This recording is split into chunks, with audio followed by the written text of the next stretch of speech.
Começa agora o programa Gente do Rio. Hoje vamos falar da nossa capital, a cidade maravilhosa. E o nosso convidado é o braço direito do prefeito Eduardo Paes.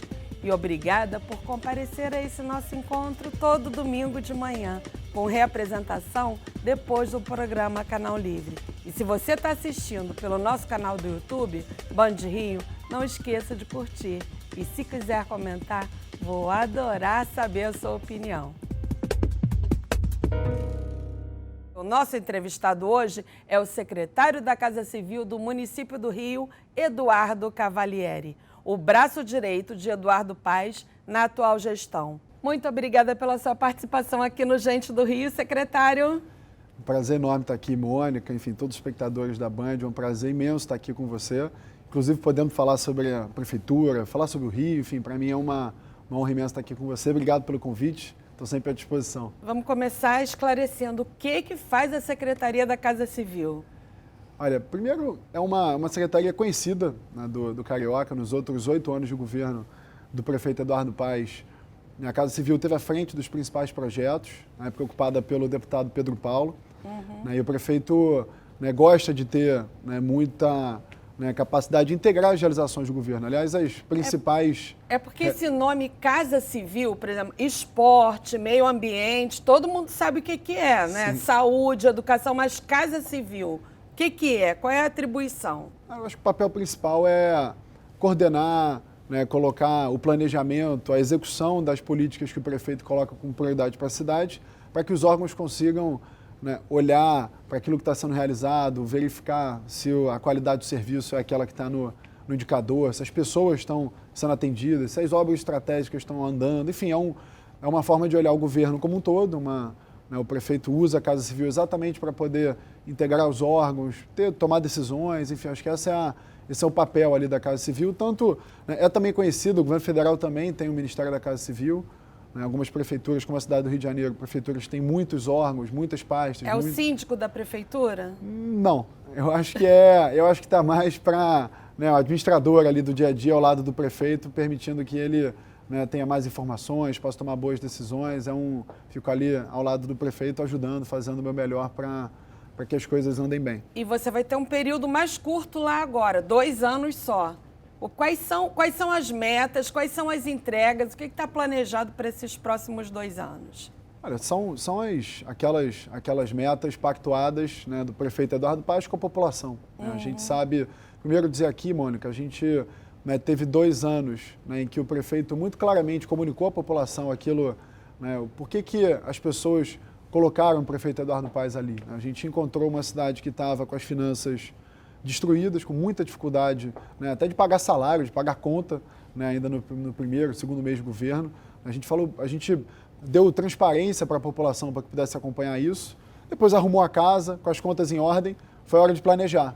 Né, e acho que esses 2 anos à frente é o momento dessas grandes realizações, da execução daquilo que foi, né, que tem expectativa com o prefeito. Algumas dessas grandes realizações para a gente. O BRT, que a população tem acompanhado muito, né, já são, né, mais de 200 BRTs novos nas ruas, 600 BRTs comprados, já adquiridos, né, com muito esforço da secretária de Transporte Maína, do secretário Arraes, enfim, o time, né, que trabalhou junto, até mesmo procuradoria, enfim, era um desafio imenso que a população estava, né, sofrendo com ônibus destruídos, né, sucateados, as estações fechadas. A gente encontrou 46 estações que foram completamente fechadas. Pra você ter uma ideia, Mônica, quando o prefeito Eduardo Paes saiu na outra gestão, ele deixou a cidade com mais de 400 ônibus, né, com o sistema praticamente todo funcionando. Faltava aquilo que não tinha sido projetado para entregar em 2016, que era a Transbrasil, e que agora, né, entrega depois mesmo né, o prefeito Crivella não tendo dado continuidade nas obras, agora entrega. E a Transbrasil vai ser entregue quando? Eu quero saber do para frente aqui desses 2 anos. Isso, a Transbrasil,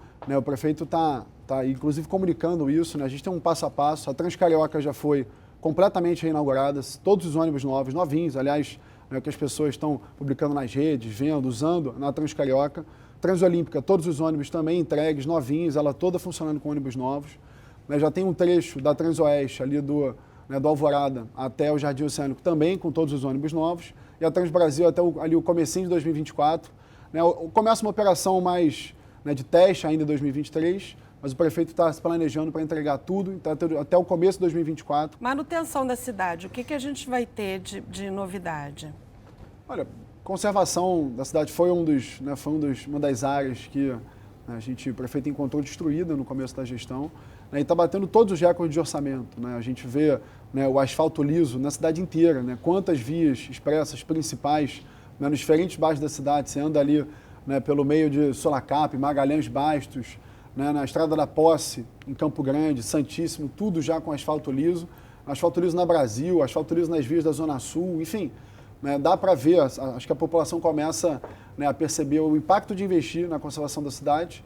Acho que vale um destaque, né, Mônica, pela primeira vez em 60, 70, acho que nunca isso aconteceu na história da cidade, o prefeito está reformando todos os túneis da cidade. Né? Quem passa pelo Rebouças vê a diferença que está fazendo a obra, quem passa no Noel Rosa, né, ali em Tijuca, zona norte da cidade, é inacreditável a diferença que faz uma reforma como essa, e dá aquela cara, o aspecto de bem cuidado, né, a Conlurb com muito mais maquinário, cuidando da cidade, limpeza, enfim. E as chuvas de verão, a cidade continua enchendo, né?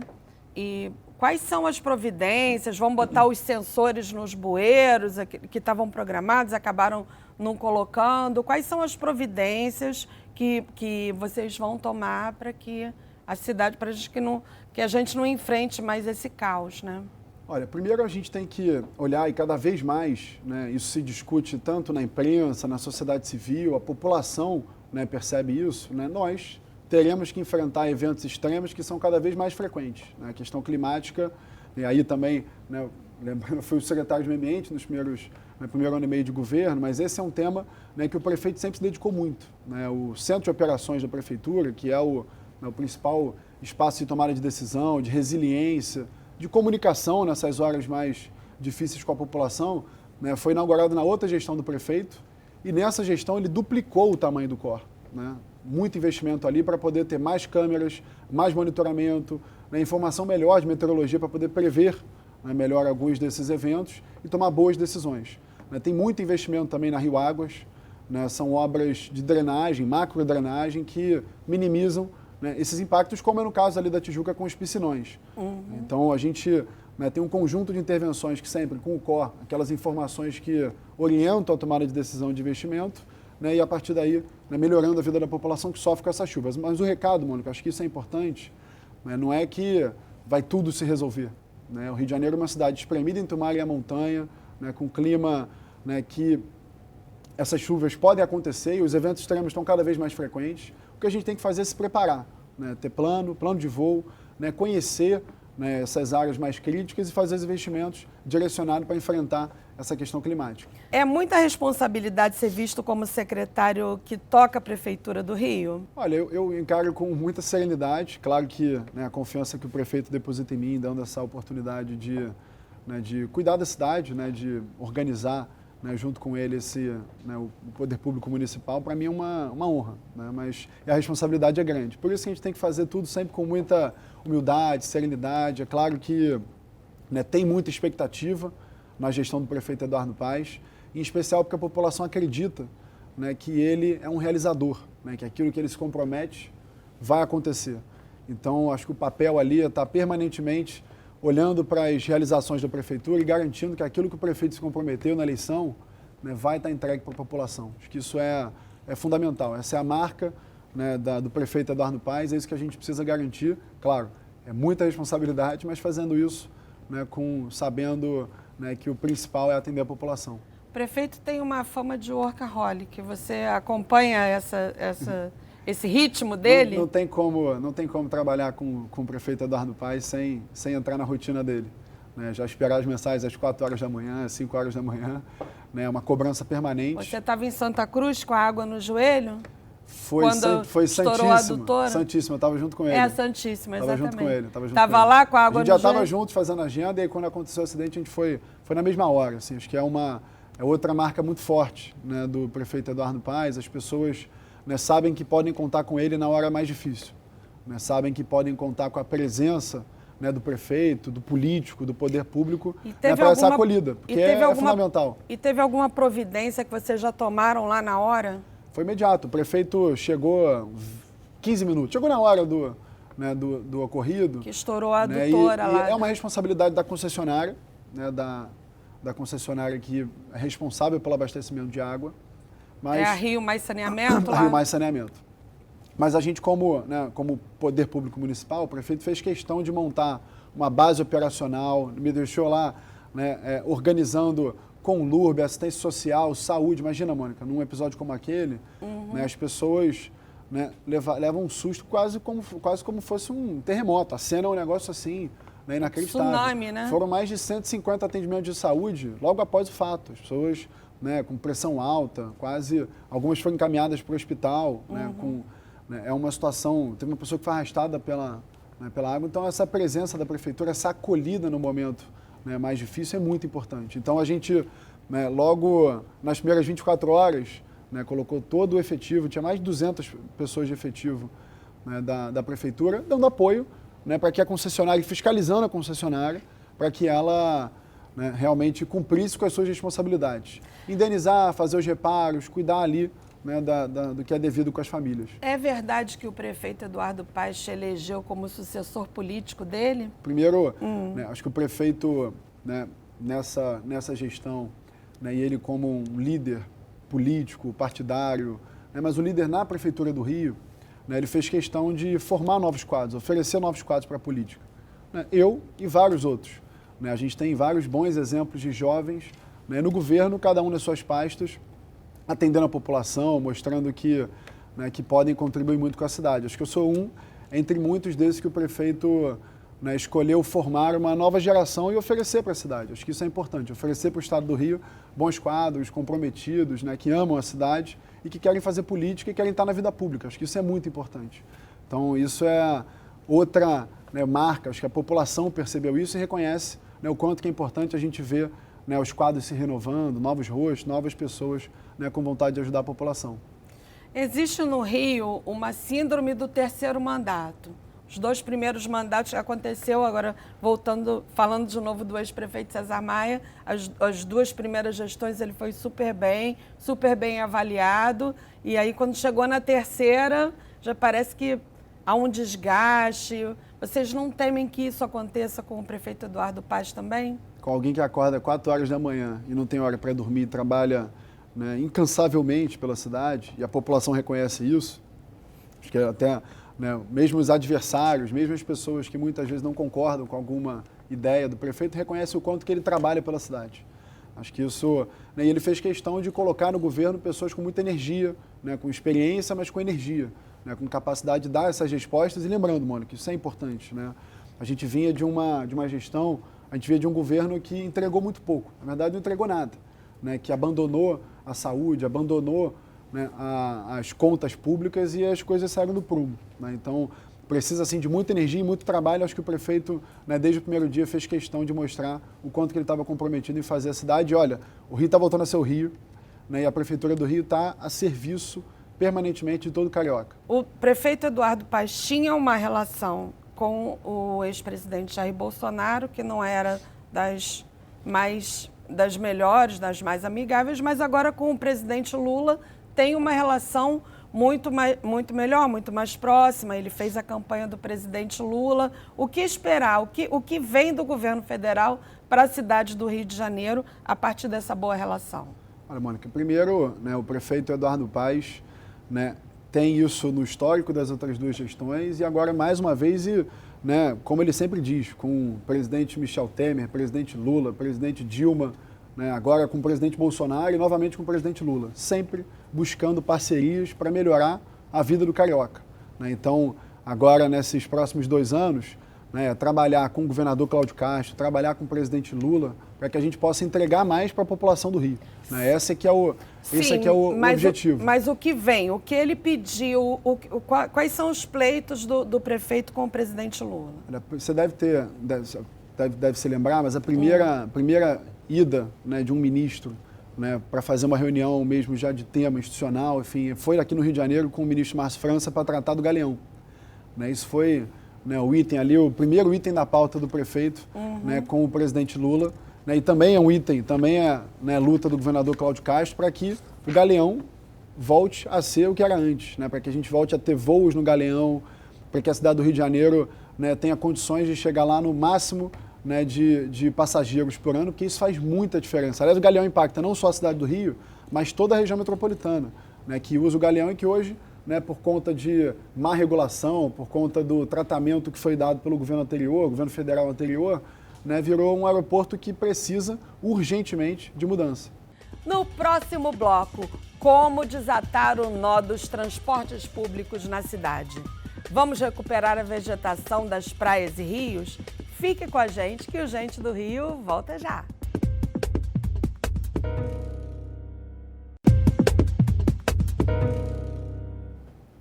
Voltamos com o Gente do Rio, hoje conversando com o secretário da Casa Civil da Prefeitura do Rio, Eduardo Cavalieri. Cavalieri, você foi secretário de Meio Ambiente e o primeiro prédio lixo zero da cidade foi a Câmara Municipal. Qual vai ser o primeiro prédio lixo zero do Executivo? Olha, primeiro, o programa Lixo Zero é fundamental.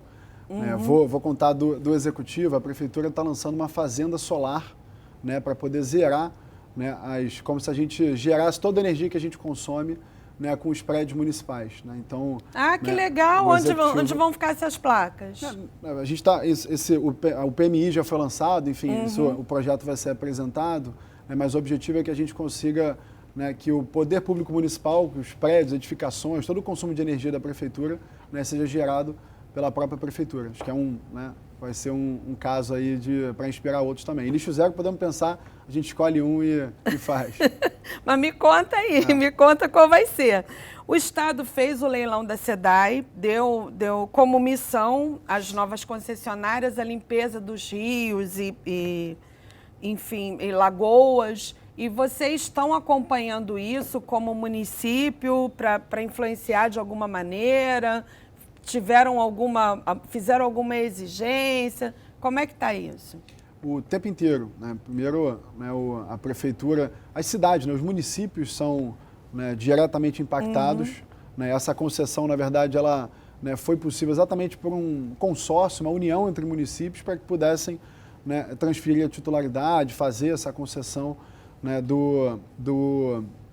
da água e esgoto, né, do saneamento. Acho que, primeiro, isso é um marco, né, muito importante no Estado e na cidade do Rio de Janeiro. É bom lembrar, Mônica, né, em 2012, o prefeito tinha feito já, né, uma experiência disso na Zona Oeste do Rio de Janeiro. Então, a cidade do Rio já tinha uma parte do do saneamento, né, que tinha sido concedida, né, e os resultados são expressivos. Né? A gente está falando, né, de uma meta, né, do Marco Legal de Saneamento para chegar a mais de 90% de cobertura de água, esgoto, enfim, de saneamento, né, até 2032. Né? Então, é realmente muito ambicioso, é muito investimento, né, no Estado, em especial na cidade. Então, a gente está acompanhando, sim, com, né, muita atenção, o tempo inteiro fiscalizando, né, que as concessionárias começam a cobrar a população, mas também tem que, né, atender com o serviço, né, garantir que os investimentos sejam feitos. O caso de Santíssimo é um exemplo disso. Né? A gente não pode admitir que novos acidentes, como foi o da adutora do Lameirão, aconteçam. Então, o que precisa ser feito? Qual o plano? Né? Qual o diagnóstico? Quais são os investimentos que precisam ser feitos para que isso não aconteça de novo? Perfeito. E a bilhetagem eletrônica? Nós vamos ter agora implantada na cidade do Rio um novo sistema de bilhetagem eletrônica. Abrindo aquela caixa preta. Abriu a caixa preta. Primeira, né, cidade do Brasil a abrir a caixa preta da bilhetagem. Acho que isso é uma vitória para a população, né, uma conquista da cidade. Aliás, mais uma conquista do prefeito na área de transporte, né, como foi, né, com as próprias concessões das linhas de ônibus, fazendo algo, né, organizando o setor. Claro que tem que, né, melhorar muito, né, a população está sofrendo, né, e as linhas que desapareceram, né, durante os últimos anos, né, que voltaram, começam a aparecer de novo, né, também é resultado disso. A gente precisa, né, o prefeito fez um esforço muito grande, inclusive para viabilizar essa bilhetagem, Mônica, foi preciso um acordo judicial, né, mais de um ano, né, para que Ministério Público, Judiciário pudessem dar segurança jurídica para esse tipo de acordo. Né? Então, o que é a mensagem para a população? Transparência, transparência, transparência, e a gente espera que com isso, né, o sistema possa melhorar muito. E o que vai mudar para o usuário? Quais vão ser as vantagens para o usuário desse novo sistema de bilhetagem? Agora não vai ter mais... Eles vão poder aproveitar o saldo que fica no cartão, né? Acho que a principal mudança é essa integração, né, para que o usuário possa ter um bilhete único, né, que funcione, né, ao longo de toda a jornada nele no transporte público. Então isso vai, né, facilitar muito, né, melhora a vida, né, do usuário, da população diretamente, né, já tem marca até, isso aí guarda, né, que o prefeito vai lançar e vai, né, vai mostrar para a população. Agora, tinha um saldo, uma sobra que era meio que uma coisa meio esquisita ali, que o usuário não podia usar a sobra, ia para um sistema do Rio Card, e agora não, agora o usuário vai saber exatamente o quanto ele teve de sobra e vai poder jogar para o mês seguinte, né? Olha, tenho certeza que a secretária Maína está olhando, né, para a bilhetagem como uma grande oportunidade. É isso que o prefeito tem cobrado permanentemente. A oportunidade de melhorar a qualidade do serviço, melhorar a transparência para a população, né, e ter, né, uma entrega, que a população veja, né, o retorno de ter essa bilhetagem, né, digital, eletrônica e transparente, né, para o seu dia a dia. Qual é a sua história? Por que você resolveu entrar na política? Conta resumidamente para a gente. Muito rapidinho. Primeiro, né, a minha geração é muito inspirada, muito impactada pelo prefeito Eduardo Paes, né, especial para a gente aqui, né, carioca, né, a gente vê nele essa referência, inspiração. Enfim, eu o conheci em 2017, ele já não era mais prefeito, né, enfim, a partir daí a gente foi... Conheceu aonde? Como é que foi esse encontro? A gente se conheceu quando eu estava morando na China, né, a gente se conheceu nesse período... Ah, você morou na China trabalhando lá? Estudando, morei na China estudando. Estudou, fez o quê? Pós? Não, durante a faculdade eu morei um período na China, né, e o prefeito trabalhava numa empresa chinesa, a gente se conheceu, né, em Washington durante uma conferência, enfim, a partir daí a gente acabou criando uma relação. Em 2018 eu fui ajudante de ordens dele na campanha, fiquei o tempo inteiro junto com ele no carro, e ele sempre estimulava muito, como falei aqui, estimula, né, essa entrada de novos quadros na política. E aí em 2020 não teve jeito, ele, né, me convidou, enfim, tanto que é uma vocação, né, estar na vida pública é uma vocação, algo que é muito demandante, né, você precisa, né, realmente fazer a escolha de dedicar a sua vida, né, ao Rio de Janeiro. Então essa foi a escolha que eu fiz e muito, né, acho que resumidamente né, com incentivo, estímulo, o prefeito Eduardo Paes praticamente me inventou nessa história, fez questão que eu estivesse com ele no governo como secretário de Meio Ambiente, e a partir daí, né, as coisas foram acontecendo naturalmente. E qual é o legado que você quer deixar quando terminar essa sua participação na Casa Civil? Olha, primeiro, acho que para mim está muito cedo para falar em legado, né, mas eu acho que a minha contribuição pode ser, né, continuar ao lado do prefeito, contribuindo para que ele deixe, né, o legado dele cada vez mais consolidado na cidade. Muita realização, né, no transporte, né, com os eventos, né, históricos na cidade do Rio de Janeiro, entretenimento, enfim, né, realizações na saúde, né, que transformou a vida da população, a quantidade de escolas construídas, enfim, é um ciclo, né, de entregas, né, do prefeito Eduardo Paes que eu tenho muito orgulho de fazer parte. E acho que cada vez mais a gente consegue mostrar para a população a diferença que faz, né, ter um prefeito que é bom gestor, né, que ama essa cidade e que se dedica incansavelmente para conseguir fazer as entregas que melhoram a vida da população, em especial, Mônica, daquela que mais precisa, né? É essa parte da população que tem tanta expectativa no poder público e é para eles que a gente tem que dedicar para atender. Beleza, agora vamos então para o nosso ping-pong final. Opa! Time de futebol. Flamengo, Mengão. Qual a sua partida de futebol inesquecível? Olha, tem uma acho que todos os brasileiros, né, devem lembrar, o Brasil e Argentina, gol do Adriano Imperador no último segundo, né, liquidando a fatura e botando, acho que esse virou um dos jogos mais, né, marcantes da história da seleção brasileira. Lembro, em 2007 pode ser, tem muito tempo, acho que foi a Copa América, enfim, mas é inesquecível para mim. Melhor boteco do Rio? Ah, não dá para falar o melhor boteco, não vou cair nessa não. Posso falar vários, posso ficar aqui uma hora falando vários. Uma hora não, mas então fala uns 2 ou 3, tudo bem. Política é assim, né? Bar da Portuguesa, Amendoeira, Caxambia, né, um monte de boteco na Zona Norte, né, Bar do Binho, Sepetiba, que não falta no Rio, mano, que é bom boteco, né? Copacabana, um monte de boteco bom, enfim. Mas falar o melhor boteco eu não falo não, de jeito nenhum. Tem vários bons, é só escolher o lugar. Vai se comprometer, né? É isso. Melhor petisco do Rio? Melhor petisco do Rio. Olha, eu até falei do amendoeiro aqui, tem uma carne seca, né, com farinha lá que é maravilhosa, um negócio assim de outro mundo. O amendoeiro Eu fica acho que o onde? apelido é Areias Cariocas, um negócio desse. Areias Cariocas? E o amendoeiro fica O onde? amendoeiro fica em Maria da Graça, ali, se não me engano. O que muita gente fala de você que não é verdade? Olha, eu não sei. Eu me concentro mais naquilo que eu sei que é verdade. Acho que a gente, né, quando se relaciona com muita gente, é natural que as pessoas falem, criem expectativas boas e ruins, enfim. Né, eu me concentro mais naquilo que eu tento me relacionar com as pessoas sempre com serenidade, tranquilo, enfim. O que define um carioca da Gema? Amar o Rio incondicionalmente. Melhor roda de samba do Rio? Melhor roda de samba do Rio. Eu gosto muito, tem um grande amigo nosso, Rony do Carmo, né? Ele faz roda de samba em lugares diferentes, tem o samba de lei, enfim, tem na Praça 15 também no Arco do Teles, enfim. Isso é uma boa roda de samba para quem quiser conhecer, vale a pena. Já foi a Maricá? Já. O medo? Que o Rio não consiga alcançar o potencial que essa cidade tem. Um sonho? Que nossas futuras gerações possam viver no Rio de Janeiro que eu vivi, né, possam viver no Rio de Janeiro que minha mãe viveu. Acho que isso me encanta muito no que eu faço hoje, dedicar minha vida ao Rio. Muito obrigada pela sua participação, secretário Eduardo Cavalieri. Foi um prazer falar com você aqui no Gente do Rio. Obrigado, Mônica. É um prazer enorme estar aqui. Estou sempre às suas ordens. Aí é importante, né, falar para a população, esclarecer os temas, dar permanentemente as respostas que essa cidade precisa muito, né, da atenção, né, do poder público. Eu acho que a gente tem bastante coisa para comunicar, né, daquilo que tem sido feito. Então, é obrigado. O nosso objetivo aqui. Obrigado muito demais. Obrigada. E o Rio O Rio de vai Janeiro. botar, tá certo, viu? Pode filmar e botar já no... Muito obrigada. E o Gente do Rio fica por aqui, mas na semana que vem tem mais. Até lá, obrigada e um beijo.